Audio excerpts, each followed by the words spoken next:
Sir YCP అనుబంధ విభాగాలతో జగన్మోహన్ రెడ్డి గారు ఒక ప్రత్యేక సమావేశాన్ని ఏర్పాటు చేసుకున్నారు. అందులో ఆయన మాట్లాడిన అంశాలు చంద్రబాబు మోసాలపై ప్రజల ఆగ్రహంతో ఉన్నారు. నెంబర్ 1, సమస్యలను డైవర్ట్ చేయడానికి తెరపైకి కొత్త అంశాలు తీసుకొచ్చారు. నెంబర్ 2, వీళ్ళ పనులతో దేవుడికి ఆగ్రహాన్ని తెప్పిస్తున్నారు. నెంబర్ 3, పార్టీలో కష్టపడి పనిచేసే వారికే ప్రాధాన్యత, క్షేత్రస్థాయి నుంచి పార్టీని మరింత బలోపేతం చేస్తాం, కార్యకర్తలకు అండగా ఉంటా. మాజీ సీఎం గారు వైఎస్ జగన్మోహన్ రెడ్డి గారు దిశానిర్దేశం. అంటే చాలా రోజులు అవుతుంది కదా జగన్మోహన్ రెడ్డి గారు తన పార్టీ వాళ్ళతో మాట్లాడటం, అది ప్రత్యక్ష ప్రసారం కావటం. ఆయన ముఖ్యమంత్రిగా ఉన్నప్పుడు అంటే ఉదయం నుంచి దానికి సంబంధించి స్పెక్యులేషన్లు రకరకాల ఇవన్నీ వచ్చేవి. ఇప్పుడు కానీ ఆయన చెప్పినంత వినదరా చూస్తే మనకు యద్భావం తద్భావతి అంటారు. అంటే మీరు ఏమనుకుంటే మీకు అది కనిపిస్తుంది అని. అలాగే ఇప్పుడు ప్రజల్లో అసంతృప్తి కాస్త కోపంగా మారింది, కోపం కాస్త వ్యతిరేకతగా మారింది. 3 నెలలు కాకుండానే ఇదంతా అయిపోయింది, వ్యతిరేకత వచ్చేసింది అని ఆయన చెప్తున్నారు. తప్పకుండా కొన్ని నిర్ణయాల్లో అసంతృప్తి ఉండొచ్చు, ఇంకా కొన్నిట్లో సంతృప్తి ఉండొచ్చు. కానీ ప్రభుత్వం మీద అప్పుడే వ్యతిరేకత వచ్చిందని చెప్పి ప్రతిపక్ష నాయకుడు మాజీ ముఖ్యమంత్రి నిర్ధారణకు రావడం చాలా తొందరపాటు వ్యవహారం. అఫ్కోర్స్ ఇప్పుడు ఉదాహరణకు ఈ పార్టీకి టీడీపీ కూటమికి 166 వస్తాయని ఖచ్చితంగా లెక్క చెప్పిన సర్వే ఆయన వేణుగోపాల్ అతను కూడా చెప్తున్నాడు 3 ఏళ్లలో జగన్ మీద వచ్చిన అసంతృప్తి 3 నెలల్లోనే ఈ ప్రభుత్వం మీద వచ్చింది అనే పద్ధతిలో మాట్లాడుతున్నాడు అక్కడక్కడ. అలాగే సూపర్ 6 అన్నారు, కానీ ఇందులో పెన్షన్ల పెంపు తప్ప మిగిలిన చాలా వరకు అస్పష్టంగా ఉన్నాయి, ఇంకా జరగలేదు. వాలంటీర్లకు సంబంధించి మొన్న కూడా ఆలోచిస్తున్నామని చెప్తున్నారు ఇంకా. సో ఇలాంటి ఫిర్యాదులు, మద్యం విధానం నిన్న వచ్చింది, మహిళలు మళ్ళీ రోడ్ల మీదకి వచ్చి నిరసన, ఒక్కరోజన్నా ఆపండి బాబు అని ఉన్నాయి. అసంతృప్తులు ఉన్నమాట నిజమే, కానీ అదేదో అప్పుడే అసంతృప్తి ఆగ్రహోజ్వాలగా మారిపోయి తమకు అనుకూలతగా మారుతుందన్న స్థాయిలో జగన్మోహన్ రెడ్డి ఆశించటం మటుకు అది కొంచెం తొందరపడి ఒక కోయిల ముందే కూర్చున్నట్టుగా కొంచెం ముందే కూస్తున్నారు. ఓకే సార్, ఒకసారి బయట విందామా? బయట ప్లే చేయండి అమ్మా.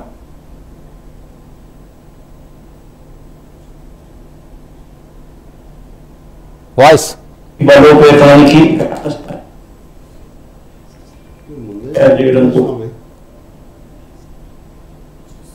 స్ట్రక్చర్ తీసుకొచ్చే కార్యక్రమం చేస్తా ఉన్నాం.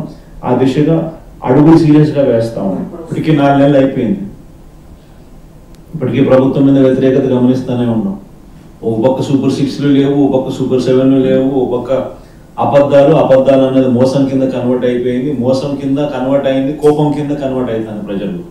అన్ని విషయాలలోనూ ఈ ప్రభుత్వం పూర్తిగా అన్ని రకాలుగాను ఇదే రకమైన కొలాప్స్ అయ్యే పరిస్థితులకే పాల్గొంది. స్కూళ్ళు పోయినాయి, ఫీజు రీయింబర్స్మెంట్లు పోయినాయి, హాస్పిటల్ పోయినాయి, ఆరోగ్యశ్రీలు పోయినాయి, ఆరోగ్య ఆశ్రయాలు పోయినాయి, డోర్ డెలివరీ పోయింది, జన్మభూమి కమిటీలు వచ్చినాయి. సో ఎన్ని కనిపిస్తానండి. చదువులు లేవు, చదువులు పోయినాయి, వ్యవసాయం పోయింది, పెట్టుబడి పోయింది, ఫ్రీ ఇన్సూరెన్స్ పోయింది, ఆర్బీకేలు పోయినాయి, అన్నీ పోయినాయి.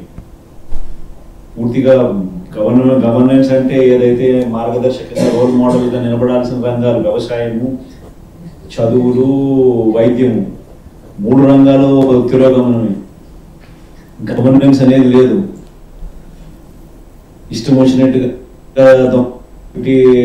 రెడ్ బుక్ పరిపాలనతో ప్రోత్సహిస్తూ ఉన్నారు.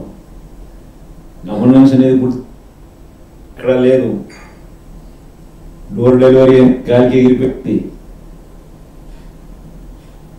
ఇంతకుముందు పారదర్శకతంగా ఇచ్చే పరిస్థితి, ఈరోజు పారదర్శకత అనే పదం లేక ఈరోజు విజయవాడలో కనీసం బ్లడ్ ఎన్యూమరేషన్ చేయలేని పరిస్థితి.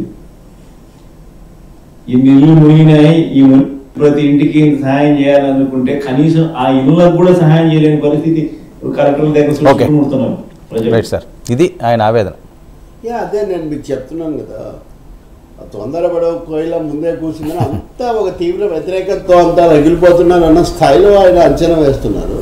అసంతృప్తి ఉంది, అనేక వాగ్దానాలు. సూపర్ 6లో ఒక 4, 5 ఇంకా మొదలవ్వలేదు. చిన్నపిల్లలు 1 నేర్చుకుంటారు కదా, 1, 2, 3 ఎంతసేపటి 1, 2 చెప్తుంటారు. 3, 4, 5, 6 ఎప్పుడు అంటాడు చంద్రబాబు గారు అని జనం చూస్తున్నారు. అవి నిజమే, కానీ ఇప్పుడు జగన్ ఫోకస్ చేయాల్సింది ప్రభుత్వం మీద వ్యతిరేకత పెరిగిపోయింది అంటే వాళ్ళ తన మీద పెరిగి ఓడించిన వ్యతిరేకతను ఎలా తగ్గించుకోవడం, అది కదా ఇప్పుడు ఆయన మీద. ఇప్పుడు ఆయన ఇంకా ఇప్పుడిప్పుడే అధికారంలోకి వస్తున్నాడు, కొలాప్స్ అయిపోతుంది అంటే ఇంకా కొంచెం మరీ నేల విడిచి సాము చేస్తున్నట్టుగా స్పష్టమవుతుంది మనకు. అంత నేల విడిచి సాము చేసి ఇంకా అంతా అయిపోయింది చిటికల మీద అన్న పద్ధతిలో జగన్ ఆలోచించడం. ముందు మీరు 5 ఏళ్ళు పాలించి ఆగ్రహానికి గురై తిరస్కరణకు గురై ఉన్నారు. మీ మీద వ్యతిరేకత ఎందుకు వచ్చింది, మీ మీద వ్యతిరేకత ఎలా తగ్గించుకుంటారు, అలాగే మీ ముందు కూర్చున్నటువంటి నాయకుల్లో ఎందుకు తగ్గిపోతున్నారు, ఈ విషయాలు ఆత్మావలోకనం అంతర్గత పరిశీలన అన్నది బొత్తిగా లేదు. ఆయన చెప్పేది చూస్తే కూడా ఎంతసేపటికి అన్నీ అది నిర్ణయం చేసాం, ఇది నిర్ణయం చేసాం, మొత్తం పనిచేసే వాళ్ళకి అవకాశం ఇస్తాం, ఇప్పుడు మళ్ళీ చెప్తున్నారు. అంతేగాని ఇంతకుముందు అలాంటివి సరిగ్గా చేయలేదు, వినలేదు అనే కదా మీరు దానివల్ల దెబ్బతిన్నారు. ఇంకా మూడో విషయం, సమస్యల మీద పోనీ మీరు ఏమన్నా ఈ 4 నెలల్లో పోరాడారా? వాలంటీర్ల సమస్య మీద మీరు ఏమైనా ధర్నా చేశారా? లేకపోతే ఎలక్ట్రిసిటీ ఛార్జీలు ఇది పవర్ అడ్జస్ట్మెంట్ ఛార్జెస్ 20,000 కోట్లు పడబోతున్నాయి ప్రజల మీద. 20,000 కోట్లు ఇప్పటికి ఉన్నవి 11,000 కోట్లు. రాబోయే 2 ఏళ్ళు అంటే గత 2 ఏళ్ళు కూడా అడ్జస్ట్ చేస్తే 20,000 కోట్లు. విశాఖ ఉక్కు మీద కానీ బొత్స మాట్లాడుతున్నాడు, కానీ ఎమ్మెల్సీ నూతన ఉత్సాహంతో ఇంకా మిగతా వాళ్ళు ఎవరు మాట్లాడట్లేదు. షర్మిల గారు అయితే నిన్న ఆమె ధర్నా చేశారంటండి, వెంటనే పరిష్కారం అయిపోయిందంట. వెనకటికి పరాంకుశం అని ఒక ఎడిటర్ ఉంటాడు బ్రిటిష్ వాళ్ళ కాలంలో, ఆయన ఆగస్టు 13వ తారీఖు రాత్రి సంపాదకీయం రాస్తాడు. ఏదేమైనా సరే బ్రిటిష్ వాళ్ళు భారతదేశం వదిలేయాల్సిందే, లేకపోతే కుదరదని రాశాడంట. పొద్దునకంతా వాళ్ళు దేశానికి స్వతంత్రం ఇచ్చి వాళ్ళు వెళ్ళిపోయారంట. అవి మొన్న వెళ్ళి ధర్నా మనం ఎన్నిసార్లు చర్చించాం వర్మ. ఆ కార్మికులు 1300 రోజుల నుంచి కార్మికులు పోరాటం చేస్తుంటే అక్కడికి వెళ్ళి షర్మిల గారు కూడా అతిశయోక్తులు చెప్పుకోవడానికి కూడా ఒక పరిమితి ఉండాలి. ఓకే, చెప్పుకోండి, నేను చేశానని చెప్పుకోండి, తప్పులేదు. కానీ నేను చేశాను, 2 నెలల అల్టిమేటం, 2 రోజులు అల్టిమేటం ఇచ్చినందుకే అయిపోయిందంటే ఆ కార్మికుల పోరాటాన్ని తక్కువ చేయకండి మేడం. మొత్తం మీద నేను అనేది ఏమంటే ఇట్లాంటి ఏమైనా చేసిందా వైసీపీ? ఏం చేయలేదే. కేవలము 3 సార్లు 4 సార్లు జగన్ మీడియాతో మాట్లాడటం తప్ప ప్రభుత్వం తప్పుల మీద సమస్యల మీద కూడా మీరేం పోరాడలేదు. ఏమీ లేకుండా వ్యతిరేకత పెరిగిపోయింది, ఆగ్రహంగా మారిపోయింది. ఇవన్నీ కూడా చిటికెల పందిరి వేయటం వల్ల ఏమీ ఉపయోగం లేదు. పార్టీ వాళ్ళకు కూడా సంతృప్తి కలిగించే విధంగా మీరు ఆ పునర్నిర్మాణం దిశలో కూడా మీరు పెద్దగా అడుగులు వేయలేదు. కాబట్టి ఈ ధోరణి మారాల్సిన అవసరం ఉంది. జగన్ ధోరణి మారాలి, ప్రజల్లోకి వెళ్ళాలి, పార్టీని కూడా మళ్ళీ కొంచెం సంస్కరించుకోవాలి. సరే, మా మీద కేసులు పెడుతున్నారు, అది ఇది అన్నారు, మీరు పెట్టారు, వాళ్ళు పెడుతున్నారు. కేసులు తప్పైతే మీరు కోర్టుల్లో వాదించుకోండి, కానీ వాటి వల్ల పెద్ద కక్ష సాధింపు అంటే కేసులు అవి వెనక్కి పోవాలి. ఎవరైనా కోర్టు ద్వారానే పెట్టేది. సో ఏమి దాంట్లో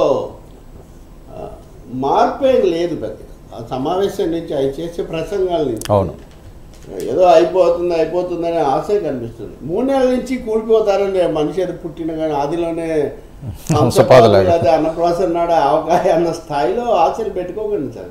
అంత సులభం కాదు, సమయం పడుతుంది. అది కూడా మీరు ప్రజలతో ఉంటే. మీకేసి ఎందుకు చూడాలి ప్రజలు? అది కూడా సమాధానం లేదు కదా. సో దేవుడు